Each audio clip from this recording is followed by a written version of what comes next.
In our last explainer, we covered how to get your data onto Google Cloud. But just storing data is kind of like having a library where you've just piled all the books in the middle of the floor.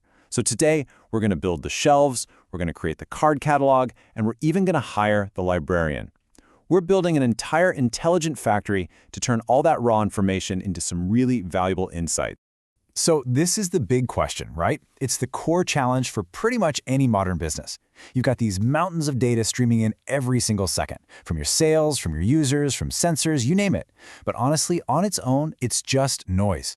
So how do you build a system that can actually sift through all that noise, find the signal, and then deliver an answer while it still matters? That's exactly the challenge we're going to tackle today.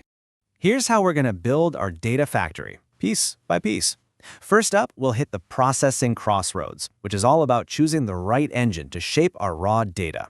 Then we're going to construct our smart warehouse with BigQuery. Think of it as the central hub for all our information. After that, we'll meet our data storyteller, Looker, which is fantastic at translating complex data for, everyone. And finally, we'll put it all into action and see how this setup can detect fraud in real time. Okay, so before any analysis can happen, your raw data has to be processed. It needs to be cleaned, sorted, and reshaped. And on Google Cloud, this brings you to a really critical fork in the road. You've got to choose your engine. Is it going to be Dataproc or is it going to be Dataflow? Trust me, picking the right one from the get-go is key. So, imagine your data team has spent years, literally years, perfecting their recipes using these super popular open source tools like Apache Spark and Hadoop. These are the industry standards for big data processing. Dataproc is designed specifically for them. It's basically Google saying, hey, don't throw away all those trusted recipes or retrain your expert chefs. Just bring them over here and we'll give you a brand new state-of-the-art kitchen to work in. It's all about letting you move your existing jobs to the cloud with minimal friction. But what if you're building something brand new, starting from scratch? Especially if you need to analyze both old data, like last year's sales, and a live stream of new data at the exact same time. Well, that's what Dataflow is for. And it's a completely different philosophy. It's serverless, which is really just a fancy way of saying you never have to worry about the kitchen itself. You just give it your recipe, and Dataflow automatically finds the cooks, buys the ingredients, and scales the entire operation up or down whenever it needs to. You get to focus only on the result. So the choice really boils down to this. Are you moving an existing factory to a new location, then you use Dataproc? It gives you all the control you're used to. Or are you building a brand new, totally automated factory from the ground up? Then you go with Dataflow.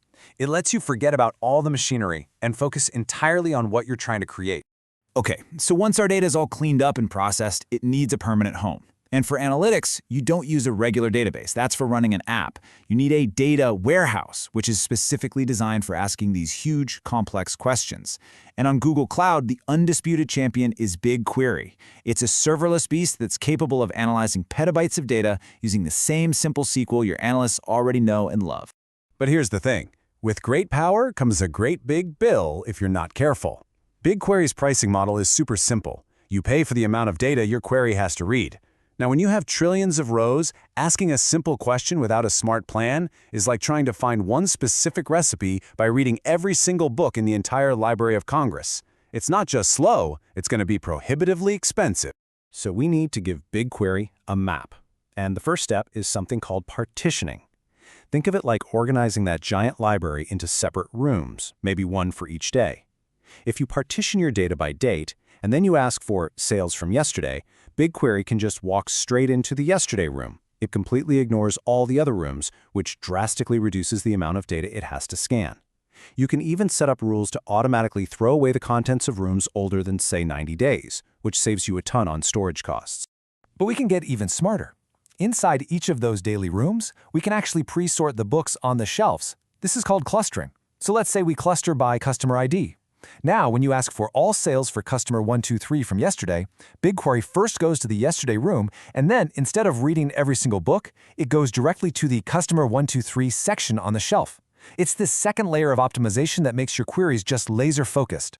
So why does all this matter? Really, why bother? Well, it's not just about saving a few bucks here or a few seconds there. When your queries are fast and cheap, it fundamentally changes how you work. Your team can ask more questions, they can test more hypotheses, and they can explore the data freely without that constant worry about running up a massive bill. It transforms your data warehouse from this slow, expensive archive into a dynamic, interactive tool for discovery. So we have this incredibly powerful, totally optimized warehouse. It's perfect for data scientists who live and breathe SQL. But what about everyone else? How does the marketing team see their campaign results? Or how does the CEO get a daily snapshot of the business? You need a user-friendly front door to all of this amazing data. And that's the job of a business intelligence tool, or BI tool. And in the Google Cloud world, that tool is Looker. Now, Looker isn't just for making pretty charts. Its core mission is to create a single source of truth. And what that means is ending that classic meeting debate, you've been in it, where the sales team's report shows totally different revenue numbers than the finance team's report. Looker's whole goal is to make sure that when anyone in the company says revenue, they are all talking about the exact same number, calculated in the exact same way. The magic behind this is a feature called LookML. And the best way to think of it is as a central dictionary for your company's data. Your data experts go in and they write the official definition for every important metric, but they only do it once. What exactly is net revenue? How do we define an active user? Once it's defined in LookML, that definition is locked in. Then anyone can build a report, and when they drag net revenue into their chart, they are using the official, universally agreed upon formula. No more arguments, it's fantastic. All right, we've seen the individual parts of our factory. We've got the processing engine, the warehouse, and the user interface. Now, let's assemble them all on the factory floor and run a real-time, high-stakes test detecting credit card fraud. Okay, here's the mission.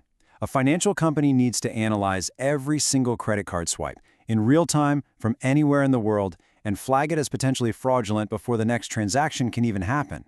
The system then has to feed a live dashboard for a team of investigators so they can take immediate action. And here is our 4-step assembly line in action. Step 1. Transactions pour into PubSub. Think of PubSub as a universal shock-absorbing inbox for data streams. It makes sure no transaction ever gets lost, even during a huge spike like Black Friday. Step 2. Dataflow, our serverless brain, reads from that inbox in real time, checking each transaction against our fraud detection rules. Step 3. The results, both the good ones and the bad ones, are sent to our optimized BigQuery warehouse for permanent storage and later analysis. And finally, Step 4. Looker provides the live dashboard, connecting directly to BigQuery and flashing an alert to the security team the instant a suspicious transaction is identified. So the key takeaway here is that these services are designed to work together like a specialized team. PubSub is the reliable receiver, catching every single piece of data without fail. Dataflow is the brilliant analyst, thinking on its feet in real time. BigQuery is the perfect archivist with a photographic memory. And Looker is the expert communicator, presenting the final findings in a way that everyone can understand, instantly. So, the question I want to leave you with is this. What are the most valuable answers currently locked away inside your data? Because as we've seen, you don't just need to store data, you need to build an intelligent journey for it. By choosing the right tools for each step, from ingestion all the way to the final analysis, you can transform that raw data from a liability that just costs you money to store into your company's single most valuable asset.